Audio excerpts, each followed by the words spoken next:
I'm feeling it tonight, riding on the dizzying highs.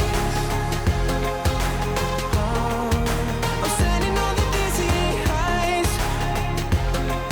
Oh, I'm standing on the dizzying highs. Oh, I'm standing on the dizzying highs. Standing on the dizzying highs.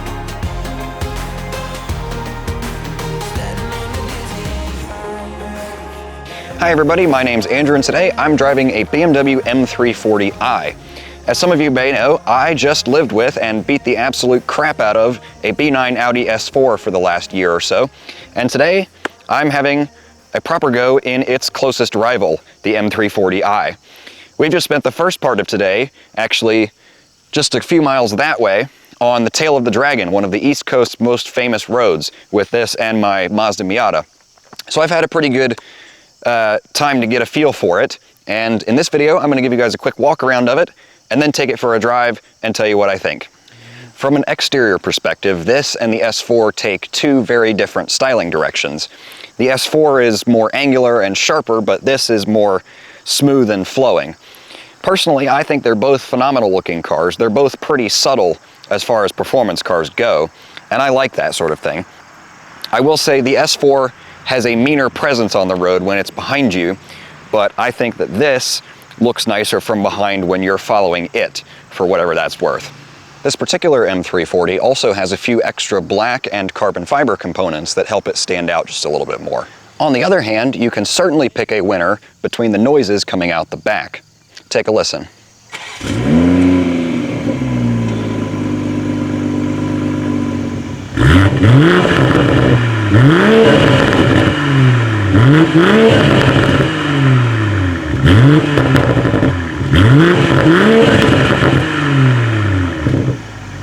While I've previously said that I don't think the S4 sounds as bad as the general populace makes it out to be, this just has a nicer tone to its exhaust.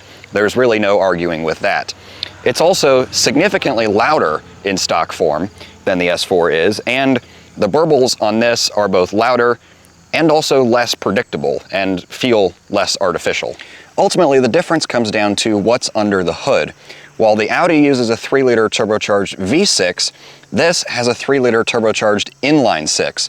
And while they both produce relatively similar numbers on paper, a quick look at any forum post or dyno test results on YouTube will show you that this BMW, as most are, is significantly underrated. Which makes sense when you start to realize that this stock is just as quick from 0 to 60 as my S4 was tuned. On the inside, I prefer the ergonomics and the design choices of the BMW, but the materials and build quality of the Audi. For one, this cognac interior is absolutely stunning, and we all know I'm a sucker for that color. Audi doesn't really offer any exciting color choices on their S and RS cars, with the exception of maybe red, but BMW, on the other hand, has recently been into the cognacs and the blues and all the different colors, which I love. I also like how the screens are sort of lower down and almost integrated into one binnacle, and that BMW chose to offer touchscreen capability as well, which Audi for some reason did not until the facelift S4. On the other hand, there are more harder plastics down low in here. Some of the switchgear feels a little bit cheaper, and a lot of the materials, especially the plastics, creak and rattle a lot more when you touch them. Front seat comfort is fairly equal to me, although I haven't lived with this car on a longer distance drive, so I can't really fully compare that. Both cars do offer similar adjustability up front, including extending thigh cushions, adjustable side bolsters, and four-way lumbar. Unfortunately, the BMW is missing massage functionality in its front seats, but neither car includes ventilated or cooled seats, which would be a nice amenity on a $60,000 plus vehicle. In terms of technology and user interface, it's a bit of a mixed bag, honestly. Both cars, of course, have nice infotainment screens with all the latest technology and digital gauge clusters. However, Audi's virtual cockpit is miles ahead of BMW's live cockpit in terms of customization and actual usability. But iDrive, the infotainment software, is far better than Audi's MMI system. As I mentioned before, BMW also chose to make this a touchscreen, which Audi for some reason did not, and I really do appreciate that. This particular car also has the gesture controls where you can do that to turn up and down the volume, but ultimately that's kind of pointless in practice. This particular M340i is also equipped with the Driver Assistance Pro package, which includes basically a hands-free driving assistant on the highway with the lane tracking, which is pretty hard to show on camera, but there's basically little lights on the steering wheel right here that light up when it's on. And it does a good job on the highway. It doesn't fix one of the issues that we're going to talk about later in the video, but it is just as good, if not better, than other systems such as Tesla's autopilot in some ways. In the back seat, materials and comfort carry over from the front, which is both a good and bad thing, depending on how you look at it. Rear legroom and trunk space are nearly identical between this car and the S4, but the M340i offers way more amenities back here, including 3-zone climate control, heated rear seats, and a power trunk lid. Let's cut to the more interesting comparison with the S4 and M340 though, and that is the driving experience. Because you would think that two German sports sedans with 3-liter turbocharged 6-cylinder engines and ZF 8-speed automatic transmissions that are roughly the same size and the same price would be fairly similar to drive. But no, you're wrong, they're not. The S4 fundamentally is a front-wheel drive based car. Yes, it's all-wheel drive, but the regular A4 is front-wheel drive, and it is a front-wheel drive chassis. The M340, however, is a rear-wheel drive chassis. The engine is behind the front axle rather than slightly in front of it. And that has a pretty significant effect. For instance, around corners, the M340 feels significantly better balanced. These cars both weigh about the same. They're roughly 3,800 pounds, but the S4 gives you all-wheel drive with that weight, whereas the xDrive M340 adds another 150, 200 pounds on top of that. The S4, as such, feels more planted through the corners because of its all-wheel drive system, but this car, like I said, is better balanced and is honestly just more fun. You can get the tail out a little bit, and it doesn't understeer super bad like the S4 does. Okay, I say super bad. The S4 doesn't really understeer that bad, but comparatively, relatively to this car, yes it does. BMW's M Sport steering wheels are always some of my favorite, and this car is no exception. While the Audi offers a flat-bottom steering wheel, which I do like, this steering wheel is thicker, chunkier, and frankly just nicer to hold. It's a little bit squishier as well. The shift paddles on the back are also metallic and rubberized versus the Audi's plastic ones. The steering itself is also far better than the S4.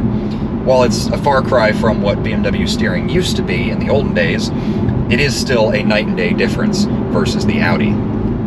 Ultimately, the M340i is a superior driving experience to the S4. But the other two important considerations are pricing and reliability, because if you've seen my previous videos, you know that I had quite a few issues with my S4. It has proven itself to be the single most expensive car I've ever owned. And I've owned something like 12 or 13 cars in the last 6 years. But let's talk about pricing first. Because at the moment, with the way the car market is, B9 Audi S4s are worth considerably less than G20 M340i's.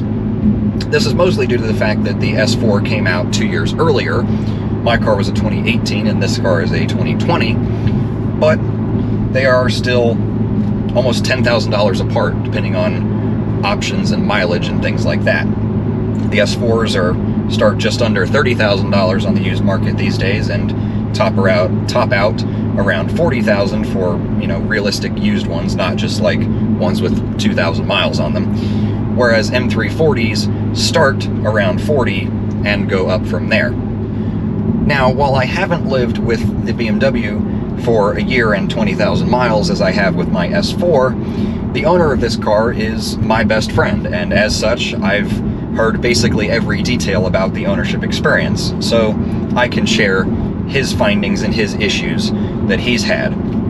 And so far, there have been no oil leaks, no overboost issues, no limp mode, none of the major, engine or turbo related issues that I was experiencing with my car. But it's not problem-free, although the issues are somewhat a little bit more minor. These cars would both be considered high mileage for their age. I mean, my S4 I purchased in the high 50,000 mile range and sold in the high 70,000 mile range. This particular car was purchased around 60 and now has 82,000 on it, and this is a 2020, so that is quite a few miles for how old it is.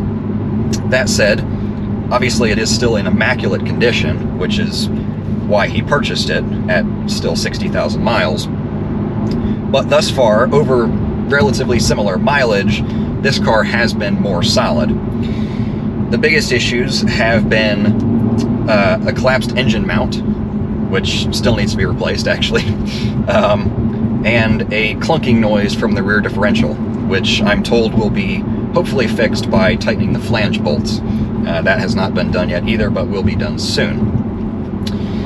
Basically, his biggest gripe with the car, from a living with point of view, is actually driving it on the highway, because while it has the active driving assistance technology and the lane centering that works really well, for whatever reason, it's a fairly common problem on these G-chassis BMWs for the steering to be incredibly oversensitive, or sort of like wanderous, I guess is the right term for it. That's not really a word, but that's the best way to describe it. Basically, something with the toe angle of the alignment is not right, or goes bad over time, and to the point where you have to make so many little micro corrections on the highway because the car just sometimes goes where it wants to and is constantly changing direction. It won't just stay in a perfectly straight line for, 15 or 20 seconds like a normal car is supposed to.